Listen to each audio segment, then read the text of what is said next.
तो इसीलिए हमारे वेदों में स्वाध्याय को बहुत बल दिया गया है। स्वाध्याय में जो हमारे ग्रंथों में लिखा गया है, देखिए वेद प्रचार चल रहा है, वेद में क्या है हम समझाने का प्रयास कर रहे हैं। तो पहली बात कही जा रही है कि हमें स्वाध्याय करना चाहिए। जो शास्त्रों के आधार पर बातें हैं उसको हमें समझना चाहिए, उसको हम अपने जीवन में उतारें, तब हमारा जीवन सफल होगा। और दूसरी बात कही जा रही है स्वाध्याय अपने आप का अध्ययन करना। अपने में अगर कोई दोष हो जिससे हम अपने आप की रक्षा कर पाए, उन दोषों को हमें दूर करना चाहिए। तो इसलिए रक्षा कहा गया है कि हम अपने घर की रक्षा करें। जो गलत स्वभाव वाले लोग हैं उनको आप दूर रखिए। रामायण जाने लगा, महाभारत आप सभी लोग सुनते हैं, कथा जानते हैं। मंथरा जानते हैं, मंथरा क्या किया था उन्होंने, बताइए पंडिता जी। मंथरा ने क्या किया था और शकुनी ने क्या किया था? तो ऐसे स्वभाव वाले लोगों को हमेशा क्या करना चाहिए? घर से दूर रखना चाहिए, तब आपका घर अपने आप सुखी हो जाएगा।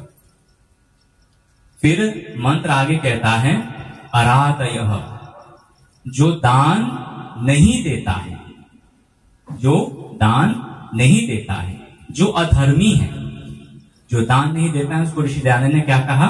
वो अधर्मी है, धर्म पर चलने वाला नहीं होता है। ऐसे स्वभाव वालों को भी अपने घर से दूर रखें, क्योंकि जो दान नहीं देता है वो क्या होता है? वो कृपण होता है, माने वो कंजूस होता है। और जो कंजूस होता है वो कभी भी यज्ञ के लिए, श्रेष्ठ कर्म के लिए दान नहीं देगा।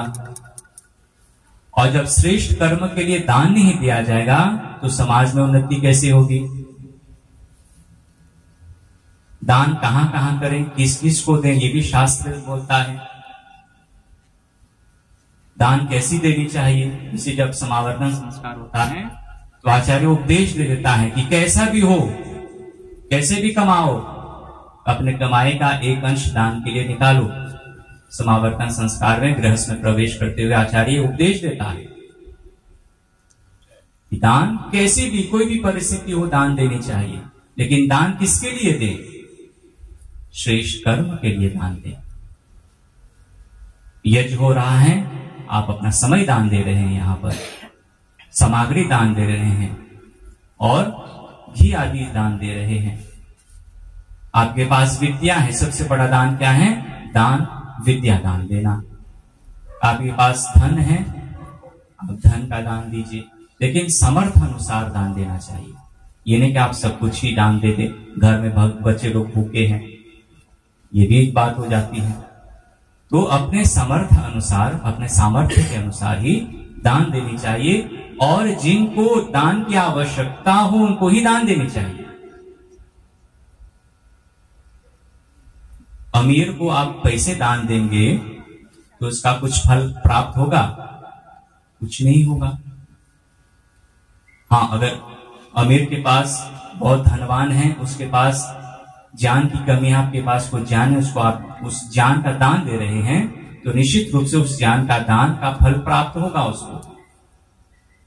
लेकिन धनिक को धन देना ये किसी काम का नहीं है।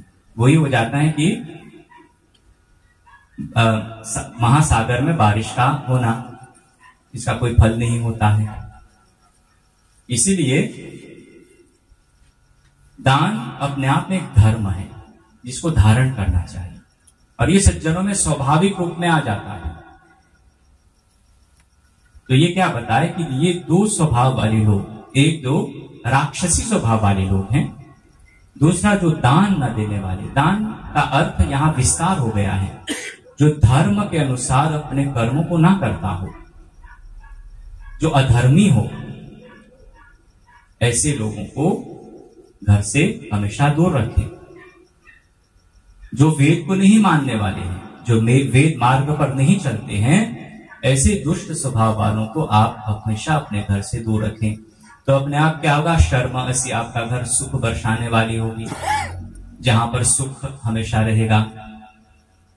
फिर से कहा गया वानस्पत्य, अर्थात ये जो वनस्पति हैं ये क्या है, वनस्पतियों से हम यज्ञ करते हैं, तो हर घर में यज्ञ होनी चाहिए।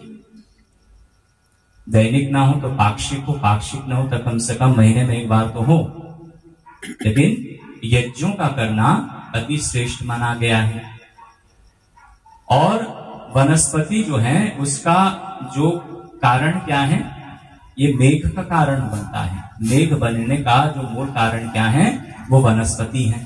जो वनस्पति हम यज्ञ में आहुति देते हैं सामग्री के रूप में, वे मेघ मंडल में जाकर के शुद्ध वर्षा करवाते हैं, शुद्ध जल की बारिश करवाते हैं। तो इससे क्या होता है, अत्रही मेघ बनता है और शुद्ध जल की प्राप्ति होती है।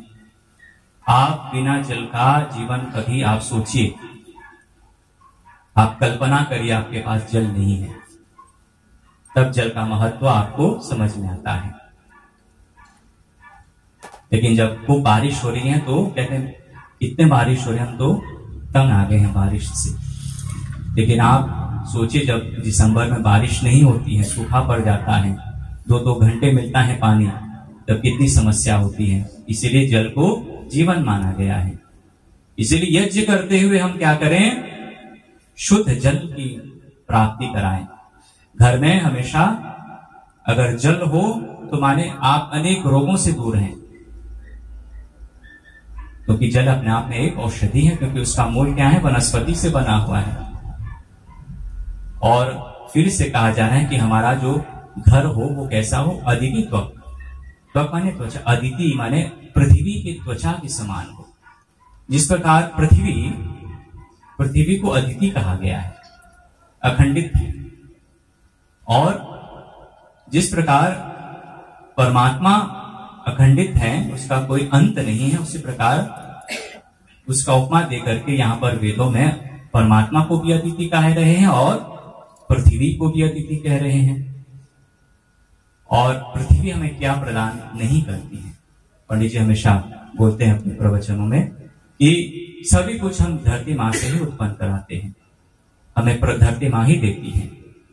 इसलिए हमारा घर ऐसा हो जहां पर वायु का प्रवेश हो, जहां सूर्य की किरणें आए, और जहां पर जल और अन्न भरपूर भरी हुई हो, तो उस घर में कभी भी दुख नहीं होगा। धन धान्य की पूर्ति जहां पर हो, जहां घर में पति पत्नी में झगड़ा ना होता हो, जहां धन धान्य की पूर्ति हो, उस घर में हमेशा श्री हमेशा बनी रहती है, वहां किसी चीज की कमी नहीं रहती है।